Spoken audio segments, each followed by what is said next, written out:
नमस्कार दोस्तों, नील युग स्टडी चैनल में आप सब लोगों का हार्दिक स्वागत है। हम इस वीडियो में चर्चा करने वाले हैं सीबीएसई क्लास 10 भूगोल पार्ट टेक्स्ट नंबर है समकालीन पार्ट 2 और पार्ट नंबर है 3 जिसका नाम है जल संसाधन। और इसमें महत्वपूर्ण प्रश्नोत्तर और इनमें लघु दीर्घ उत्तर वाले प्रश्न यानी कि 3 से 5 अंक वाले प्रश्न की हम इस वीडियो में चर्चा करने वाले हैं, तो हमारे इस वीडियो को जरूर देखना। तो सवाल नंबर 1 है, क्या है देखिए, वर्षा जल संग्रहण क्या है? भारत के विभिन्न भागों में वर्षा जल संग्रहण की कोई दो विधियों बताइए। तो देखिए, यह तक क्या है आंसर देखिए, यह एक तकनीक है जिनके द्वारा वर्षा के जल खाली स्थानों, घरों में टैंक, बेकार पड़े कुएं आदि में भरा जाता है। बाद में इसका प्रयोग किया जाता है। देखिए किसे। नंबर 1, पहाड़ी और पर्वतीय क्षेत्र में लोगों ने गोल अथवा पुल जैसी वाहिकाएं नदी की धारा का रास्ता बदलकर खेतों में सिंचाई के लिए बनाई है। दूसरा, राजस्थान में पीने का जल एकत्रित करने के लिए छत वर्षा जल संग्रहण का तरीका आम है। चौथा, पश्चिम बंगाल में बाढ़ के मैदान में लोग अपने खेतों की सिंचाई के लिए बाढ़ जल वाहिका बनाते हैं। नंबर 4, शुष्क तथा अशुष्क क्षेत्रों में खेतों में वर्षा जल एकत्रित करने के लिए गड्ढे बनाए गए। सवाल नंबर 2, बहुउद्देशीय नदी घाटी परियोजना क्या है? बहुउद्देशीय नदी घाटी परियोजना के 4 लक्षण बताइए। तो नदी पर बांध बनाकर इससे अनेक प्रकार कार्य लिए जाने को ही बहुउद्देशीय नदी घाटी परियोजना कहते हैं। प्रमुख उद्देश्य नंबर 1, जल विद्युत उत्पादन। दूसरा, सिंचाई। तीसरा, घरेलू व औद्योगिक जल आपूर्ति। नंबर 4, नौचालन। नंबर 5, बाढ़ नियंत्रण। और नंबर 6, मछली पालन।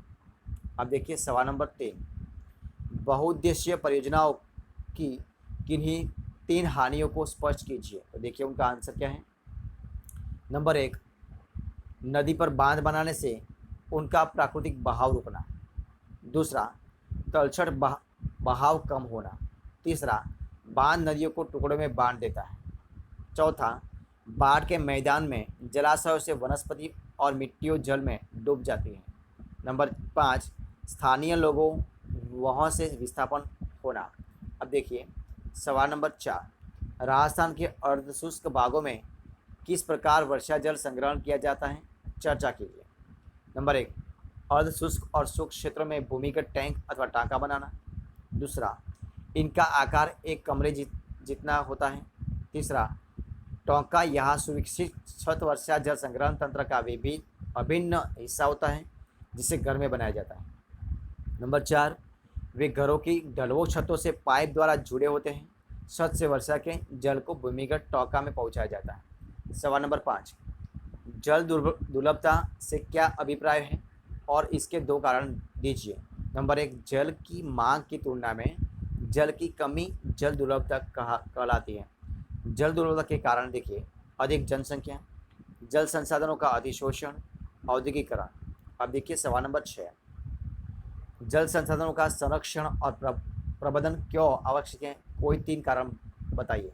तो नंबर 1, जल का अतिशोषण, अत्यधिक प्रयोग, समाज में असमान वितरण, इसके कारण संरक्षण एवं प्रबंधन आवश्यक है। दूसरा, बढ़ती जनसंख्या, कृषि आधुनिकीकरण, नगरीकरण, औद्योगिकरण का भारत की नदियों पर दुष्प्रभाव पड़ना। तीसरा, प्राकृतिक परितंत्र का ह्रास हो रहा है, पारिस्थितिक संकट उत्पन्न हो रहा है। नंबर 4, बढ़ती जनसंख्या के पेयजल तथा कृषि उत्पादन में सिंचाई आदि के लिए जल संरक्षण एवं प्रबंधन आवश्यक है। सवाल नंबर 7, जवाहरलाल नेहरू ने बांधों को आधुनिक भारत का मंदिर क्यों कहा? बांधों के किन्हीं 4 लाभों को बताइए, यानी कि फायदे। तो कहा है सिंचाई के लिए, बिजली उत्पादन के लिए, घरेलू व औद्योगिक आवश्यक हेतु जल आपूर्ति है, बाढ़ नियंत्रण है, मनोरंजन के लिए और मत्स्य पालन के लिए। अब देखिए सवाल नंबर 8, पृथ्वी के धरातल का 3/4 जल से ढका हुआ है परंतु फिर भी दुनिया में जल की कमी है, इस कथन को स्पष्ट कीजिए। देखिए क्या है, विश्व में जल के कुल आयतन का 96.5% भाग महासागर में पाया जाता है और 2.5% अवलवणीय है। विश्व में अवलवणीय जल का लगभग 70% भाग बर्फ के रूप में जमा है। वर्षा के वार्षिक और मौसमी परिवर्तन के कारण जल संसाधनों की उपलब्धता में समय और स्थान के अनुसार विभिन्नता है। और जल की कमी, इसके अतिशोषण, अत्यधिक प्रयोग और समाज के विभिन्न जलों में जल के असमान वितरण के कारण होती है। अब देखिए सवाल नंबर 9, वर्षा जल संग्रहण क्या है? भारत के विभिन्न भागों में वर्षा जल संरक्षण की गतिविधियों लिखना है आपको। तो देखिए क्या है, नंबर 1, एक तकनीक क्या है? तो एक तकनीक जिसमें वर्षा जल को खाली स्थानों, घरों में, टैंक में, बेकार पड़े कुएं में भरा जाता है, बाद में इसका प्रयोग किया जाता है। दूसरा क्या है, पर्वतीय क्षेत्र में कुल तथा कुल जैसी वाहिकाओं से नदी द्वारा धारा रास्ता बदलकर खेतों में सिंचाई की जाती है। तीसरा, राजस्थान में पीने का जल एकत्रित करने के लिए छत वर्षा जल संग्रहण आम तकनीक है। चौथा, पश्चिम बंगाल में बाढ़ के दौरान बाढ़ जल वाहिका बनाने में होता है। नंबर 5, सूक्ष्म तथा असूक्ष्म क्षेत्रों में वर्षा जल एकत्रित करने के लिए गड्ढों का निर्माण किया जाता है। नंबर 6, नदी पर बांध बनाकर इससे अधिक अनेक प्रकार के उद्देश्य को पूरा करना बहुउद्देशीय नदी घाटी परियोजना कहलाते हैं। और उससे क्या होता है, तो जल विद्युत उत्पादन होता है, सिंचाई होती है, घरेलू व औद्योगिक जल की आपूर्ति होती है, नौचालन व पर्यटन होता है, बाढ़ नियंत्रण और मछली पालन होता है। सवाल नंबर 10 क्या है, देखिए, बेकार पड़े कुएं का वर्षा के जल के द्वारा पुनः भरण कैसे किया जाता है? तो नंबर 1 देखिए, पीवीसी पाइप का प्रयोग करके छत पर वर्षा जल एकत्र किया जाता है। दूसरा, रेल व इंड प्रयोग करके जल का छनन किया जाता है। तीसरा, भूमिगत पाइप द्वारा जल हौज तक के लाया जाता है, जहाँ से तुरंत प्रयोग किया जाता है। नंबर 4, इसी हौज से अतिरिक्त जल कुएं तक ले जाया जाता है। नंबर 5, कुएं का जल भूमिगत जल का पुनर्भरण होता है, बाद में इस जल का प्रयोग अन्य कार्यों के लिए किया जा सकता है। ठीक है। अब देखिए सवाल नंबर 11, औद्योगिकीकरण तथा शहरीकरण किस प्रकार जल दुर्लभता के लिए उत्तरदायी है? तो देखिए नंबर 1, स्वतंत्रता के पश्चात भारत में तेजी से औद्योगिकीकरण। दूसरा, उद्योगों की बढ़ती संख्या के कारण अवलवणीय जल का अत्यधिक प्रयोग करना। तीसरा, शहर की बढ़ती आबादी तथा शहरी जीवन शैली के कारण जल ऊर्जा की आवश्यकता में तीव्र वृद्धि होना। नंबर 4, शहरों तथा गांवों में जल संसाधनों का अतिशोषण करना। अब देखिए सवाल नंबर 12, नर्मदा बचाओ आंदोलन पर टिप्पणी लिखता है। तो क्या है, आंदोलन गैर सरकारी संगठन द्वारा संचालित है। दूसरा, जनजातीय लोगों, किसानों, पर्यावरणविदों व मानवाधिकारों कार्यकर्ताओं का सरदार सरोवर परियोजना के विरोध में लामबंद है।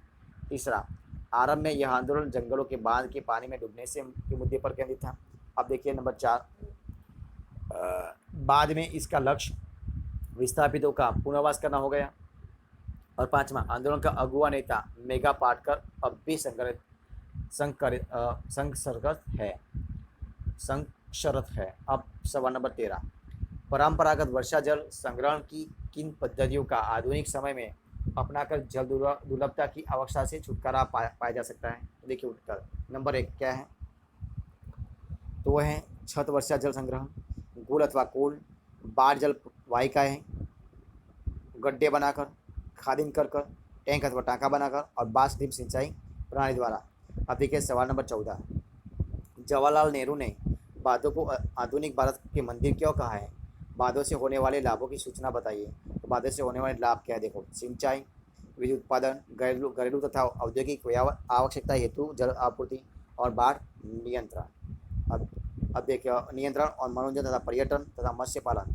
अब देखिए सवाल नंबर 15, हमारे देश में जल का अभाव दिन प्रतिदिन क्यों बढ़ता जा रहा है? कारणों की सूची तैयार करिए। देखिए नंबर 1 क्या है, तो भारत में मानसूनी जलवायु का देश है, कई बार मानसून असफल होने से जल का अभाव बढ़ रहा है। दूसरा, सिंचाई के जल की मांग में तीव्र वृद्धि हो रही है। तीसरा, औद्योगिक क्रियाओं के कारण भूमिगत जल का स्तर गिरता जा रहा है। चौथा, शहरीकरण की गति में वृद्धि के कारण जल संसाधनों पर बढ़ता दबाव हो रहा है।